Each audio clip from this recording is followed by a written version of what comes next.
बात 1916 की है। एमा गोल्डमैन ने इस बात की जानकारी देने की कोशिश की कि स्त्रियों के लिए गर्भ निरोधक जरूरी है।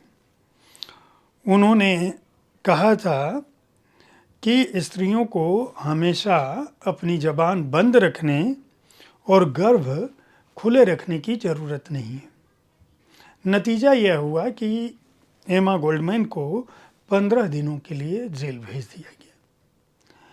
क्या दुनिया भर के समाजों में आज स्त्री की स्थिति 1916 में एमा गोल्डमैन की स्थिति से अलग हुई है? नमस्कार, आप देख रहे हैं साहित्य तक के बुक कैफे का एक दिन एक किताब कार्यक्रम। और आज मैं जिस पुस्तक के साथ उपस्थित हूँ उसका नाम है पितृसत्ता, यौनिकता और समलैंगिकता। सुजाता इसकी रचनाकार हैं। सुजाता सामुदायिक ब्लॉग चलाती हैं, स्त्रीवादी ब्लॉग, चोखेर वाली उसका नाम है। अनंतिम मौन के बीच, स्त्री निर्मिति 1/2, इस विकल्प विद्रोहिणी पंडिता रमाबाई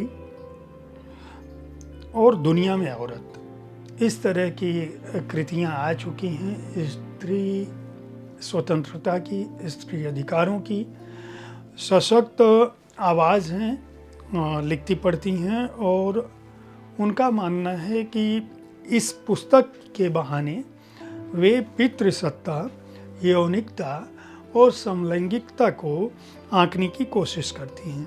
उनका कहना है कि दरअसल अतिवादी विचार और विमर्श ने सही स्थिति को ढकने की कोशिश की है।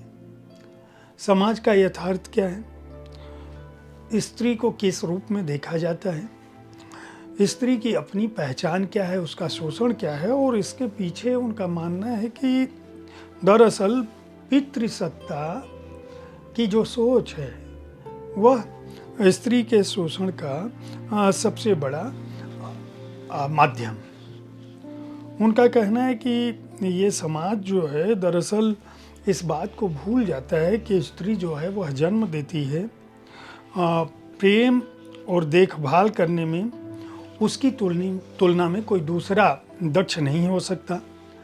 दुनिया की जितनी भी संस्कृति है, कला है, भाषाएं हैं, ये सब जिस भी रूप में विस्तार पाई होंगी, स्त्री उन सब का वाहक थी, उन सब के बीच में थी, उनके केंद्र में थी।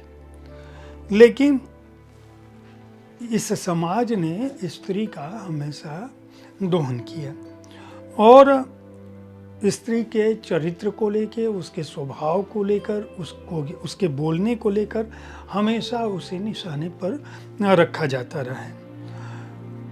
एक तरफ आप उसको देवी कहते हो, दूसरी तरफ उसे पैर की जूती समझते हो, भोग की वस्तु समझते हो, वैवाहिक संपत्ति समझते हो और एक गर्भ से अधिक कुछ नहीं समझते हो।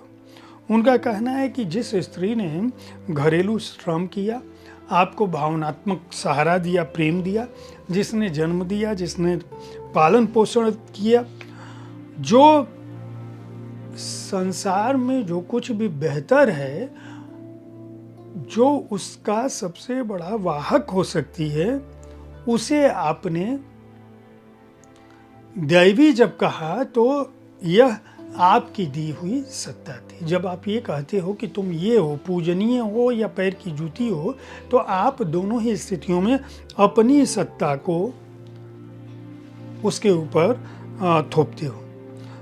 इस पुस्तक के अलग अलग अध्यायों में उन्होंने यौनिकता से जोड़कर स्त्री के स्वरूपों की बात की है।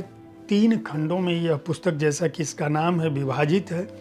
उनका मानना है कि पितृसत्ता की जो सोच है वह लैंगिक गैर बराबरी पर आधारित सामाजिक व्यवस्था है और यह कोई प्राकृतिक व्यवस्था नहीं है, वे इसके अध्याय में बताती हैं। साथ ही वो ये भी कहती हैं कि मातृसत्ता को लेकर लोग सोचते हैं कि जो मातृसत्तात्मक समाज है वो पितृसत्ता का विलोम है। उनका कहना है कि ऐसा नहीं है।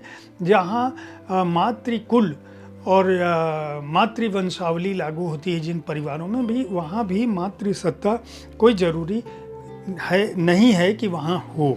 वो कई समाजों का नाम लेती हैं, पूर्वोत्तर के समाजों की बात करती हैं, आदिवासी समूहों की बात करती हैं, यहाँ तक कि अतीत में जाती हैं, मानव सभ्यता के विकास में जाती हैं और वोल्गा से गंगा तक जो राहुल सांकृत्यायन की पुस्तक है उसका उदाहरण देते हुए कहती हैं कि दुनिया में जितने भी विचार हैं, सीमोन दे बोउआ की द सेकंड सेक्स की बात करती हैं, जो पुस्तक है उनकी चर्चित, उनका कहना है कि दरअसल मातृसत्ता पितृसत्ता, इतिहास में जो मातृसत्ता की परिकल्पना की जाती है वह दरअसल यथार्थ में थी नहीं थी, इसके बारे में कुछ कहा नहीं जा सकता। एंगल्स के स्त्रीवादी विचार जो है, इतिहासकार, चिंतक और नृतत्व शास्त्री पितृसत्ता का जो बहुस्तरीय स्वरूप है उसकी बात करती हैं और उनका मानना है कि ये जो पितृसत्ता है दरअसल यह श्रेष्ठता बोध से ग्रसित है,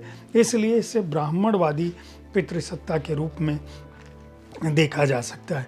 उन्होंने बहुत सारे उदाहरण दिए हैं, चूँकि पंडिता रमाबाई पर इन्होंने काम किया है और उनका मानना है कि दरअसल ये जो समाज की, जो भारतीय समाज की वर्ण व्यवस्था है जिसमें ब्राह्मण, क्षत्रिय, वैश्य, शूद्र कहा गया है और इनका जिस तरह से वर्गीकरण किया गया है यह अपने आप में श्रेणीगत व्यवस्था को कहता है। बराबरी का दर्जा यहाँ पे नहीं है और यह गैर बराबरी वाला जो भाव है वह स्त्री के साथ भी उसी रूप में लागू होता है।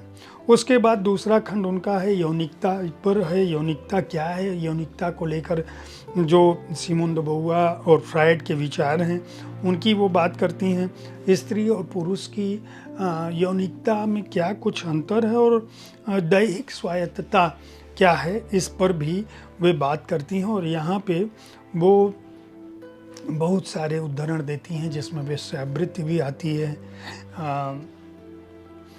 स्त्री यौनिकता और उसका जो आनंद है उस पर जर्मन ग्रियर और हेलेन सीजू की जो बात है, इस्मत चुगताई की कहानियों की बात करती हैं।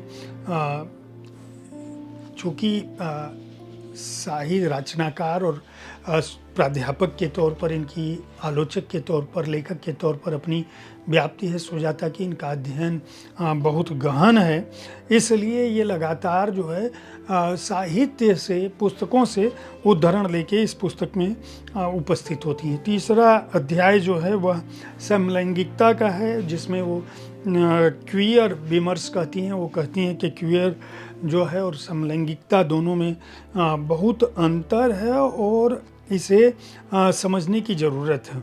उनका कहना है कि दरअसल लिंग आधारित जो व्यवस्था है वह इस समाज में पौरुषत्व और उसके अलावा हिंसा, एक तरह की हिंसा को जन्म देती है।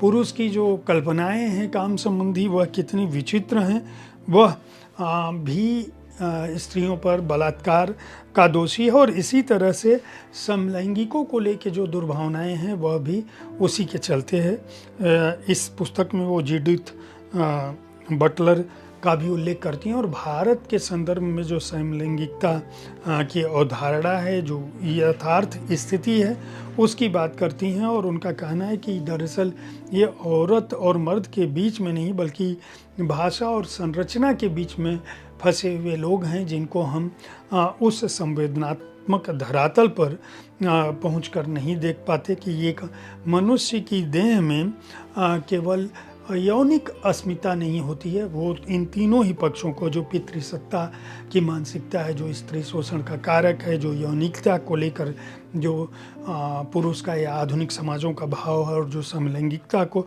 उनका कहना है कि मनुष्य की देह को केवल यौनिक अस्मिता से नहीं जोड़ के देखा जाना चाहिए बल्कि हर जीव जो है उसी रूप में हंसता, खेलता, आनंद लेता है, खुश होता है उसके अंदर भी संवेदनाएं और भावनाएं हैं और उसे भी यौनिक आनंद लेने का उतना ही अधिकार है। इसलिए उसे समान रूप से जेंडर आधारित भेदभाव नहीं होना चाहिए। सुजाता की यह पुस्तक स्त्री विमर्श और आलोचना श्रृंखला की पुस्तक है। पेपरबैक संस्करण सेतु प्रकाशन ने प्रकाशित किया है। मूल्य 225 रुपये है और पृष्ठ संख्या है 160। उम्मीद है साहित्य तक का यह एपिसोड आपको पसंद आया होगा। इस कार्यक्रम में आप किस तरह की पुस्तकों की चर्चा चाहते हैं उसके बारे में अपनी राय से हमें अवश्य अवगत कराएं। हमारी कोशिश होती है कि विविध विधाओं की पुस्तकों के साथ आपके पास मैं हर दिन पहुंचूं ताकि आप उन पुस्तकों का चुनाव कर सकें जिन्हें आप पढ़ना चाहते हैं। कल ठीक इसी समय ऐसे ही किसी एक कृति के साथ फिर मिलूंगा। देखते रहिए साहित्य तक। धन्यवाद।